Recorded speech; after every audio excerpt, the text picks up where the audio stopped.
Guys, the NBA Finals promise to not disappoint, and they ain't disappointing. Pacers, OKC, what can I say? After game 4, it's all to play for. And coming into this game, I was unsure. It was literally a fight, a fight of attrition. Who would stay? Who would have the stamina? Who would push through? And at the end of it, it would be OKC. And again, I've got to give my props to them. I've got to give my props to Indiana as well. It was a very intriguing game. A lot of things that I think would surprise you looking at the box score and looking at some of the statistics. And we're going to get into all of that.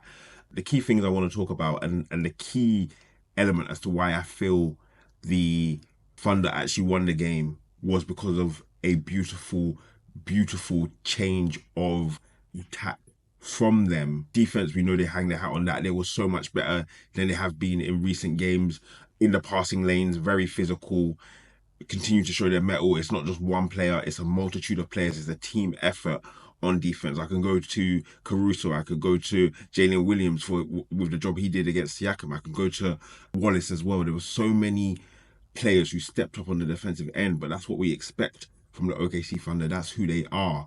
What I think surprised me a bit more because when you look at their offense, yes, they are good. Yes, they are aggressive. But one of the things I said is I feel like they need more firepower. I feel like they need more firepower. And I still stick to the fact that I feel like in the summer they could have added another player who could add a level of offense to their game because Chet is a really good player, very talented. I just don't know if he has had the experience of a postseason game where he's needed to be the player that I think OKC need. And there will be games where they need him to drop 20 plus, and he hasn't been put in a position like that. I feel that's where they could have covered the gap. But again, they come out with a victory here, an amazing performance from a number of their players. Firstly, I'm going to shout out Caruso, 20 points, 5 steals, championship DNA. Championship DNA. We spoke about him as being one of the biggest risers in the playoffs, and that's just because his value shines even more in the playoffs. He was great during the regular season. He's taken it up multiple levels. He is a leader for them on the defensive end. He is a leader in game 4. He was absolutely amazing. 20 points off the bench. Listen, he was balling. He was getting his points each and every way in transition, spotting up, whatever was required, he was doing it. And that's exactly the kind of player that you need. And again, I give Sam Presti not a fair shake when it comes to, I feel like you could have made the squad even stronger. What I do have to give him props for is the trade of Caruso and Giddy. That was a very, very smart trade. It was one that solved both teams' needs, and OKC are in a much better position because of it. Don't get me wrong, I still think they could have pulled off a move and taken it to another level. But again, that move has to be celebrated and you have to congratulate them. And you're seeing the fruits of that trade come to fruition in these NBA finals. Obviously, I've got to give my hats off to the 2 stars of OKC. We know Jalen Williams is effective on both sides of the court, offensively and defensively. He took a lot of the offensive load in the first half. He was the one who was carrying the game essentially. I think he had 13 or 14 points at the half, and he was the one who was continuously coming up with a threat. And I think you can't minimize his impact on the game. He is delivering on the offensive side as well as trying to handle Siakam, who is not an easy person to guard at all. You can hear it from Draymond Green, you can hear it from anybody else. Siakam is a beast, and KC are going to have to quell him down. They're going to have to nullify him and Halley as best as they can and hope that the others can't contribute enough in the game. Shai, he started off a bit slowly, and I was actually worried and concerned that he was being broken down by the Pacers. We'd seen it in previous games. Nemhart, it looked like he was having his number. It looked like, the younger brother of the Canadian team was getting the best of SGA. And I was a little bit concerned, but slowly but surely he found his groove, he found his effectiveness. And I have to give Mark Dagnall, I think, one of the biggest props of the whole entire game because he made a switch, making Jalen Williams the primary ball handler in a number of the times that the ball was being brought up the court. And SGA was the one who was setting the screen. And the reason for that is because SGA was trying to get away from Nemhart. He was trying to switch onto Naismith. And I really do rate Naismith as a defender, but Shai was cooking him. He was absolutely cooking him. And it was effective. It was effective. It was deliberate. It was manipulative. And that is postseason basketball. That's where the greats show their mettle. And sometimes you need a coach to put you in that position because Nemhart knows Shy.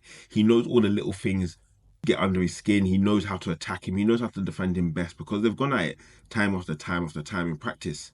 Naismith, yes, he's bigger. Yes, he's stronger. But he didn't bring the same mentality that Nemhart brought. He did not bring the attack that Andrew Nemhart brought at all. He was very passive, I would say, compared to Nemhart. And Shai took absolute control of that. I think he scored maybe 3 or 4 baskets in a row in the fourth quarter in that position. And if you allow an MVP to get comfortable, you are going to be in problems. And that's exactly what the Pacers faced in the fourth quarter. Quickly, I'm going to talk about the Pacers before we dive into the stats. Siakam is holding down his end of the bargain. I would say I was very impressed with TJ, the way he was attacking, constantly being a pest and a threat. I was impressed with Nemhart, the way he was defending. Those two have always been very big bright spots for the Pacers. Hallie wasn't as effective as he normally is. And I think we also need to have a discussion about Mathurin as well. 12 minutes he got after consistently good performances. I almost have a conundrum. Like, Rick Carlisle should trust him more, but Benedict Mathurin can't do what he did at the end of the game. And that's 2 fouls before the ball is actually inbounds. And that literally kind of closed the game for the Pacers. And it wasn't good. It wasn't pretty. And he needs to be on the floor for them. They need another shooter. They need someone who can work the OKC defense. And that is Mathurin. And throughout the season, throughout the time that Mathurin and Carlisle have been together, there has always been a dispute in his minutes. There's always been a question as to why he's not seeing the court as much. And this game was a perfect remedy to understand sometimes you can do perfectly from the offensive side of the ball, but what are you going to do on the defensive side of the ball? How are you going to stop your team from throwing away a game? And are you going to play a hand in throwing away that game? And he was responsible for throwing away that game in part, not completely, but at the end of the game, when the game is close, you can't make those 2 errors. And so I struggle to fully criticize Rick Carlisle because you do things like that. I can understand why a coach won't play you as much as you want to be played. But let's dive into the stats and go into some more talking points.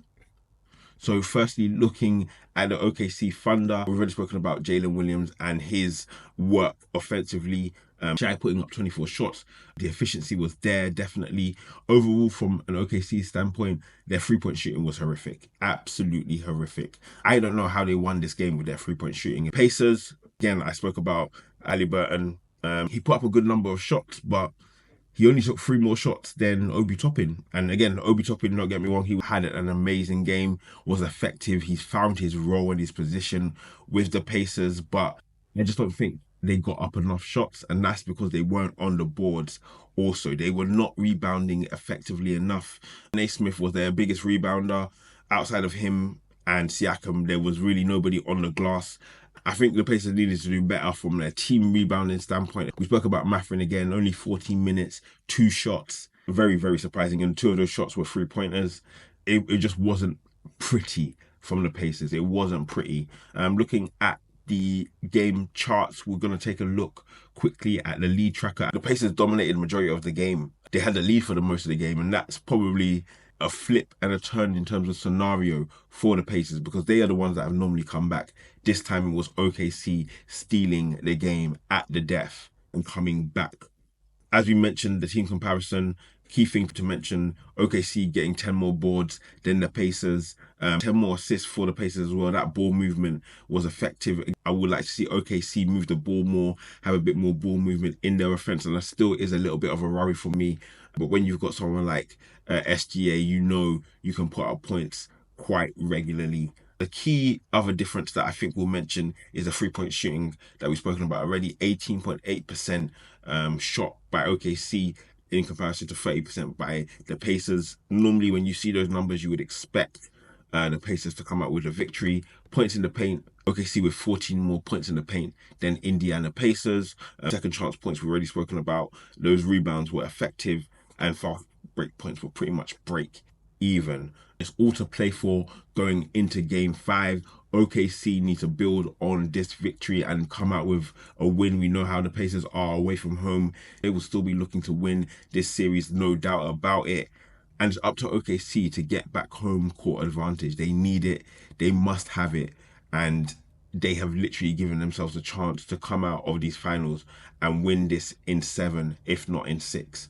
Quickly, we're just going to have a look at the shot charts for some of the key players I wanted to focus in on. Caruso, we've spoken about his brilliant game. He was getting inside. I spoke about him spotting up and getting that free as well, but really effective. And it's really impressive to see him getting those points inside the paint. Very, very effective. Chet, we've already spoken of. Chet, we've mentioned previously as well. I need more from Chet, from an attacking standpoint. Rebounding very well, defensively amazing, blocks perfect. But if he is who we say he is, offensively, I'm going to need a little bit more. He's going to have to be that third option, and he's going to have to be that strong third option. We'll look into Jalen Williams as well. Again, he did what he needed to do. Would like to see him be more effective in that mid-range position. But someone who does not need to be more effective in that mid-range position is obviously Shy. Again, he never leans heavily on his three-point shooting. It's not his area of strength per se, but the fact that he was able to knock down one, and when he knocked it down, was very, very impressive. Looking quickly at the Pacers side, we can take a look at Siakam. Again, I wasn't his best shooting night. A number of threes where I think he probably could have come in and used his mid-range a little bit more. That is normally his bread and butter. We'll also look at Obi Toppin. Again, a lot of his points coming inside the paint, but he was also able to contribute with 2 threes. And we also spoke about Tyrese Halliburton as well. Let's just take a look at him. A lot of shots outside of the paint, a lot of threes. I would like to see him establish himself more in the mid-range, more on the inside if he can. That's where he needs to be, and to then slowly build his game out to the 3-point line. So what are the keys going into game 5? From the OKC side, they still need to remain hungry on the defensive side. That is their bread and butter. They need to disrupt the Pacers as much as possible. They can't let them settle. They can't let them get confident. They can't let them be around for much of game 5. They need to try and get them out of there as soon as possible. For Indiana Pacers, they need to get into their bag again. They need to be working in transition. They need to be on those boards as well. It's not going to be often that OKC are going to shoot 18% from 3. How many more opportunities are you going to get like that? I'm going to guess not many. I came into this series thinking that OKC would win it in 6. I'm going to stick to my prediction of them winning, and now I'll probably flex it to 6 or 7, but I've still got them winning it, and it's because they won this game. This game was so important to this series. Guys, hopefully you've liked the video. Make sure to like and subscribe and comment. Let me know who you think will win. I'll chat to you soon. It's been EDA. Peace.